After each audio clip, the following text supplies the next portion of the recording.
आइए समझते हैं 2025 गया कैसे और 2026 होगा कैसा। सबसे बड़ी चीज 2025 में मार्केट ने रिटर्न्स काफी अच्छे नहीं दिए।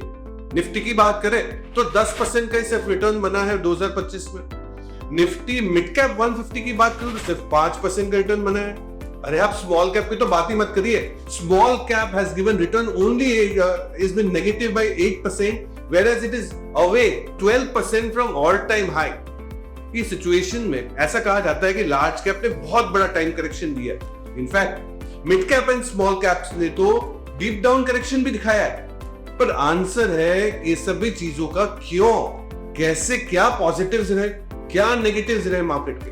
पॉजिटिव्स की मैं बात करूं तो जी हाँ, डोमेस्टिक इंस्टीट्यूशंस ने 7.5 लाख करोड़ 7.5 लाख करोड़ का निवेश किए हैं भारत के बाजार में। दूसरा पॉजिटिव जीएसटी 2.0, भारत सरकार ने जीएसटी के रेट्स में कटौती की, ये काफी पॉजिटिव है। आरबीआई ने भी 125 बेसिस पॉइंट में रेपो रेट की कटौती की, ये भी काफी पॉजिटिव माना जाता है। और इन्फ्यूजन भी किया है कैश का सिस्टम में। पर नेगेटिव्स की लिस्ट बड़ी, इसीलिए तो मार्केट ने परफॉर्म नहीं किया। सबसे बड़ी नेगेटिव लिस्ट ट्रम्प टैरिफ का जो कहर था भारत के ऊपर, 50% का टैरिफ लग चुका है, पूरे साल ये तलवार लटकी हुई है। दूसरा, इंडियन करेंसी का डेप्रिसिएशन टुवर्ड्स डॉलर 5% डेप्रिशिएट हुआ। एशिया में सबसे ज्यादा डेप्रिसिएशन होने वाली करेंसी भारत है। तीसरा, भारत का जो अर्निंग स्लो डाउन है, ये एक बहुत बड़ा फैक्टर था मार्केट का नॉन परफॉर्मेंस का। 6 क्वार्टर्स से सिंगल डिजिट का अर्निंग ग्रोथ नेगेटिव था। और जियोपॉलिटिकल टेंशन, डोमेस्टिक में तो आपको पता ही है अप्रैल मई में इंडिया पाकिस्तान का जो तनाव था, और ग्लोबली रशिया यूक्रेन तो चल ही रहा है, इजराइल ईरान के बीच में भी कुछ ना कुछ चलते रहा। ये पूरा ही लेखा जोखा 2025 को चलने नहीं दिया। मार्केट में जो रिटर्न चाहिए थे वो आ नहीं।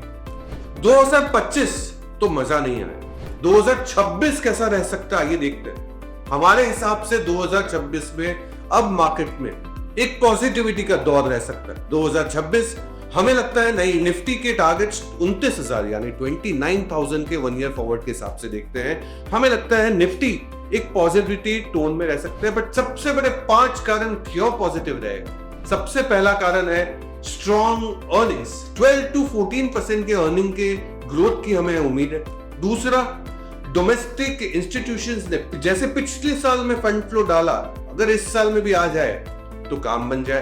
तीसरा, वैल्यूएशंस पर्सपेक्टिव से आज अगर 10 साल के एवरेजेस की मैं बात करूं तो 20.5 टाइम्स पे प्राइस टू अर्निंग्स पे है, जबकि आज 19.5 times in terms of forward earnings पे है, जो सस्ता या रीजनेबल कहा जा सकता है। अगर ये रीजनेबिलिटी को देख के एफआईआई वापस आ जाए, फंड फ्लो आ जाए तो सोने पे सुहागा। चौथा, यूएस इंडिया के ट्रेड डील्स, माना जाता है ट्रेड डील जल्द हो सकती है। अगर ये हो जाती है तो काफी पॉजिटिव रहेगा 2026 भारत के लिए। और अंतिम, गवर्नमेंट के केपेक्स, बजट को देखना बहुत जरूरी है। गवर्नमेंट ने पिछले साल में 11.2 लाख करोड़ के केपेक्स किए थे। इस साल में उम्मीद है 12% से बढ़ के 12.5 लाख हो सकता है। प्राइवेट केपेक्स का भी आंकड़ा देखना बहुत जरूरी रहेगा।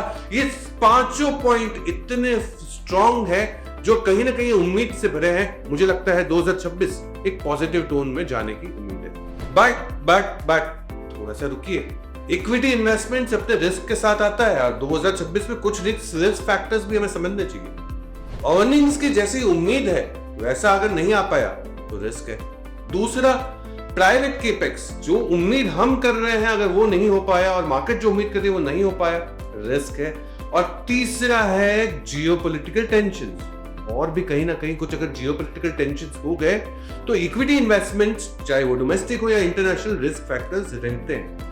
ये रिस्क फैक्टर्स समझने के बाद भी आप को ये भी जानना होगा कौन से सेक्टर्स पे हम पॉजिटिव। कुछ सेक्टर्स हमें काफी बेहतरीन लग रहे हैं। ए फॉर ऑटो एंसिलरी और ऑटो दोनों ही स्पेस मुझे काफी अच्छे लग रहे हैं। B for BFSI, banking, financial services, ये बैंकिंग हो गया, एनबीएफसी हो गई, कैपिटल मार्केट इंफ्रा स्टॉक हो गए, ये जो तबका है, ये जो सेगमेंट है, काफी पॉजिटिव है। सी फॉर कंजम्पशन और कैपिटल गुड्स, ये दोनों ही स्पेस मुझे काफी बेहतरीन लग रहे हैं, क्योंकि कंजम्पशन में कहीं ना कहीं मुझे लगता है कि रूरल में तो रिवाइवल हो चुका है, अर्बन में भी एक अच्छा रिवाइवल देख सकते हैं on the back of GST. साथ ही साथ कुछ एक सेक्टर्स जो इससे बाहर है जो हमें काफी अच्छे लगते हैं, टेक्नोलॉजी जो 2025 का अंडर परफॉर्मर था, हमें लगता है 2026 में परफॉर्मर रह सकता है। और एफएमसीजी भी एक ऐसा कंजम्पशन के स्टोरी के हिसाब से आप जोड़ सकते हैं। ये पांचों ही सेक्टर काफी पॉजिटिव लगते हैं 2026 में। तो इसमें स्टॉक स्पेसिफिक चुनिंदा चेरी पिक्स जरूर कर सकते हैं with this sector allocation. So friends, this was the backdrop of 2025 and outlook of 2026। Wish you all happy new year. If you like the video, please leave a thumbs up and subscribe to us. For such updates, keep following us. Thank you. Investments in securities is subject to market risk. Read all the related documents carefully before investing. This data is from our research report coverage. Investment in securities market are subject to market risks. Read all the related documents carefully before investing.